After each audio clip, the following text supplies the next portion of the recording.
Well, there is certainly a malaise among the well-established countries. We find in Western Europe and the United States that participation in political parties is less, participation in elections is less.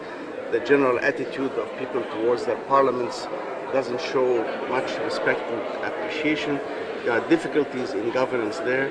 In other parts of the world, there are advances in some cases, but there's also advances of alternative visions of how to organize countries, like in China, like in Singapore, like in other countries of that kind.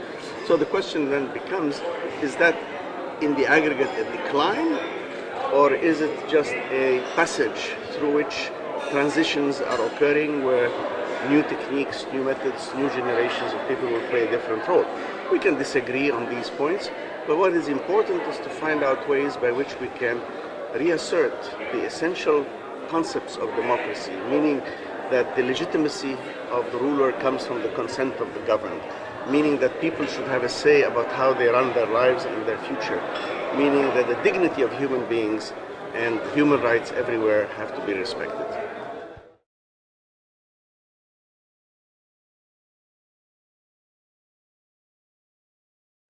Well, I think that in Egypt, the people of Egypt came out in a magnificent moment with tens of millions of people saying no to the Islamist project before them. But rejecting the Islamist project by itself was not enough, because some of the opposition people who wanted to impose that project have taken to terrorism, and therefore there is a need to confront terrorism. There is a need to bring some level of security, respect for the rule of law, respect for the institutions of the state.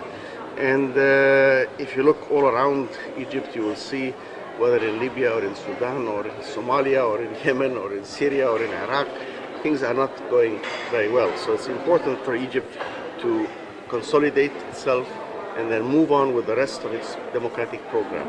I'm very happy to see that Tunisia has advanced on that front, and we're looking forward to Egypt doing it again.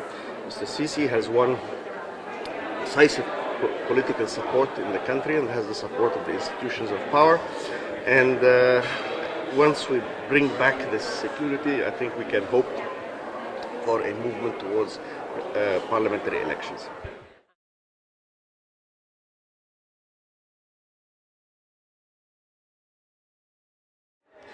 Well, education and culture make for a people's identity. And one of the problems that we have, as I mentioned in yesterday's evening's session, is that we have a mosaic of identities. If you look at Lebanon, Syria, Iraq, there's a mosaic of identities. People identify as Kurds, as Arab Sunnis, Arab Shia, etc., etc. And you cannot have a patchwork of ethnically cleansed, religiously cleansed, sectarianly precise little cantons in which everybody would be together, partly because, let's say, unlike Switzerland, where Switzerland has these cantons, linguistically different, religiously different, they have a very strong Swiss identity over it. So you have a situation where, because the national identities in many of these countries are less strong than the local identities, you would have a problem at the borderlines in all of these. Egypt is an exception in that. Egypt is the oldest country in the world.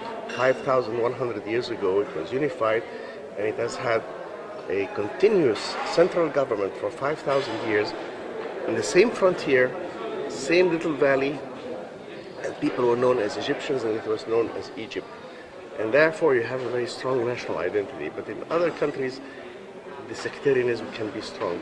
So it's a difficult transition we have to do. And what we have to really re-emphasize are the fundamentals of democracy, which we talked about, dignity, human rights, the right to make your decisions about your future, and above all, that the legitimacy of the ruler comes from the consent of the governed.